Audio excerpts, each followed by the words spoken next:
Hello friends, brothers and sisters in the Lord, image bearers of God. We're going to be reading out of the book of Obadiah. It is the shortest book in the Old Testament. Obadiah means servant of the Lord, and he is going to be speaking predominantly to the southern kingdom, Judah, and speaking to the Edomites and Jews that live there about how God loves his children and warning them that God will protect and defend his people, even to the point of judgment. So even though this is a short book in the Old Testament, the shortest in the Old Testament, it's very powerful, and I'm looking forward to pressing through the book of Obadiah with you. Thank you so much for joining me, and grab your Bible if you wish to follow along.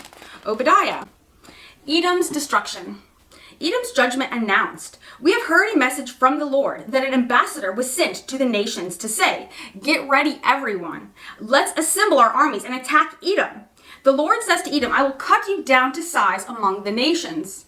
You will be greatly despised. You have been deceived by your own pride because you live in a rock fortress and make your home high in the mountains. Who can ever reach us way up here, you ask boastfully? But even if you soar as high as eagles and build your nest among the stars, I will bring you crashing down, says the Lord.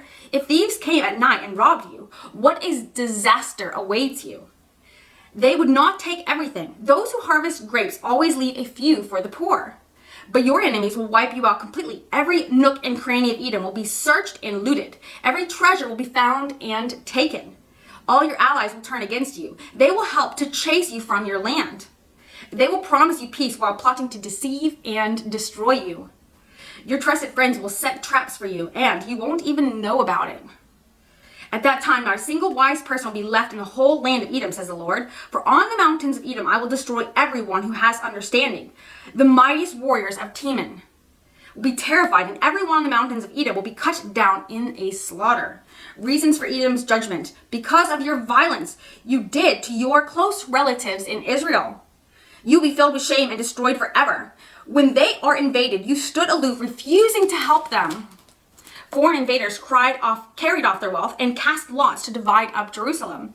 But you acted like one of Israel's enemies. You should not have gloated when they exiled your relatives to distant lands. You should not have rejoiced. For those of you who are not sure what he's talking about here, the Edomites are actually relatives to Israel by their original descendancy. So Jacob's name was changed to Israel, and Edom is also a descendant of the direct line of Abraham. So that is what he's talking about here. Israel and the Edomites are related. So that's why these are basically like their cousins, their family, and yet they are fighting against them. You should not have gloated when they exiled your relatives to distant land. You should not have rejoiced when the people of Judah suffered such misfortune. You should not have spoken arrogantly in the terrible time of trouble. You should not have plundered the land of Israel when they were suffering such calamity. You should not have gloated over their destruction when they were suffering such calamity. You should not have seized their wealth when they were suffering such calamity. You should not have stood at the crossroads, killing those who tried to escape. You should not have captured the survivors and handed them over to their terrible time of trouble. Edom destroyed and Israel restored. Verse 15, the day is near when I, the Lord, will judge all godless nations. As you have done to Israel, so it will be done to you. All your evil deeds will fall back on your own heads. Just as you swallowed up my people on my holy mountain, so you and the surrounding nations will swallow the punishments I pour out on you. Yes, all you nations will drink and stagger and disappear from history. Israel's restoration. But Jerusalem will become a refuge for those who escape. It will be a holy place, and the people of Israel will come back to reclaim their inheritance. The people of Israel will be a raging fire, and Edom a field of dry stubble. The descendants of Joseph will be a flame, roaring across the field, devouring everything. There will be no survivors in Edom. I, the Lord, have spoken. Then my people living in the Negev will occupy the mountains of Edom. Those living in the foothills of Judah will possess the Philistine plains and take over the fields of Ephraim and Samaria. And all the people of Benjamin will occupy the land of Gilead. The exiles of Israel will return to their land and occupy the Phoenician coast as far north as Zarephath. The captives from Jerusalem, exiled in the north, will return home and resettle the towns of the Negev. Those who have been rescued will go up to Mount Zion in Jerusalem to rule over the mountains of Edom, and the Lord himself will be king. That's the end of Obadiah already. Only 21 verses in the book of Obadiah, and Jonah is next. Jonah is about a lot more than just him being swallowed by a whale. And I'm not sure about you guys or your 2 cents on this, but when I was growing up, I feel like that's the only part of the story that I knew. I thought that Jonah was a prophet, a God-fearing man, and really all that I knew about him was that it was a miracle because he was in the belly of a fish and he got out of the belly of the fish. That's all that I actually knew about Jonah. But there's so much more to the story. And I feel like now that I'm on Jonah, I should also say that God wanted Jonah to go to a place that was his enemies.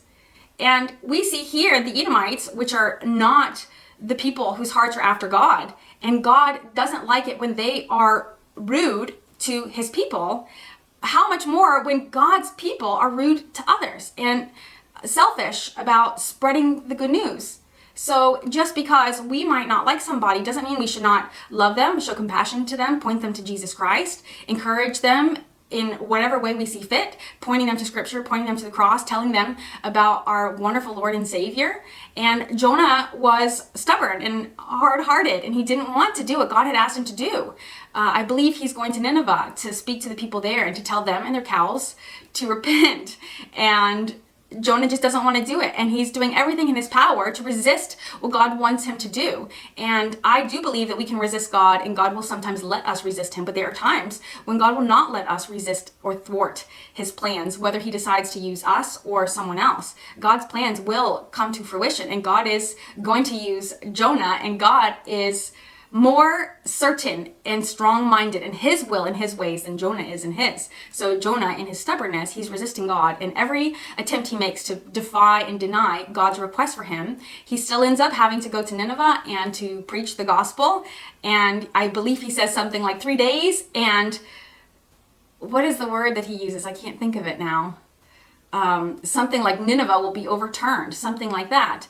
And that's all it took.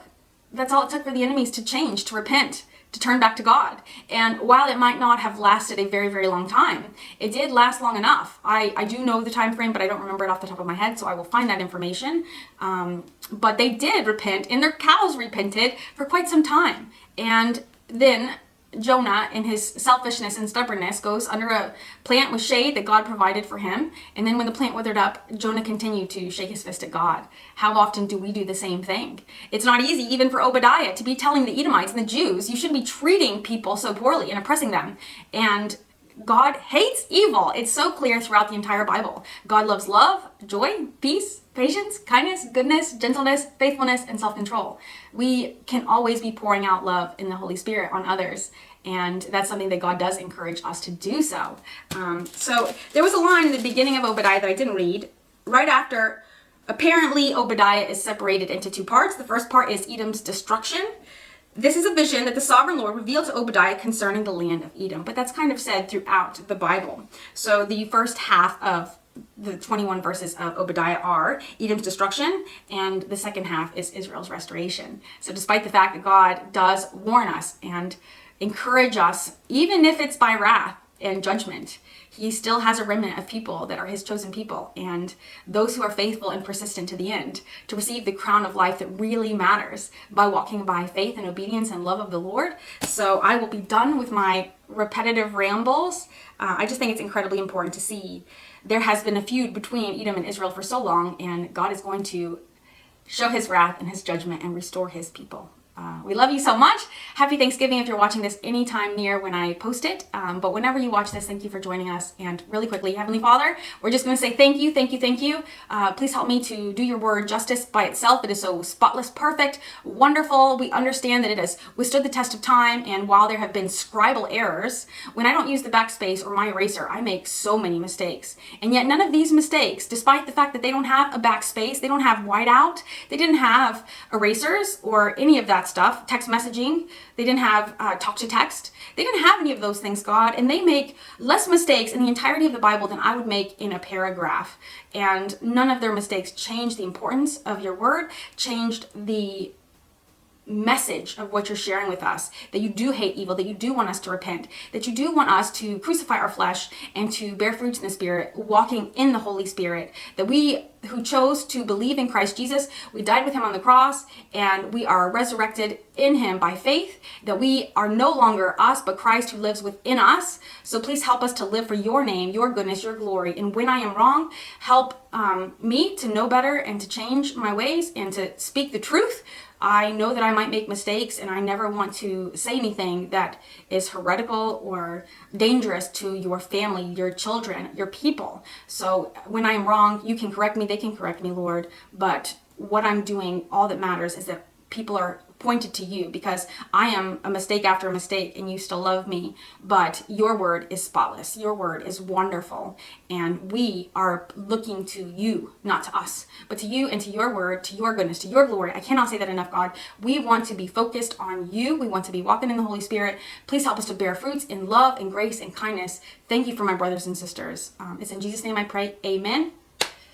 I'm not the best at not rambling. That's why I should just read the Bible and not say anything else. But what do you know? Anyways, God bless. I love you. Have a beautiful day. And if you're celebrating Thanksgiving, or you have, whatever time of year it is, rejoice always, pray without ceasing, be thankful in all things. God is good. Love you. Bye-bye.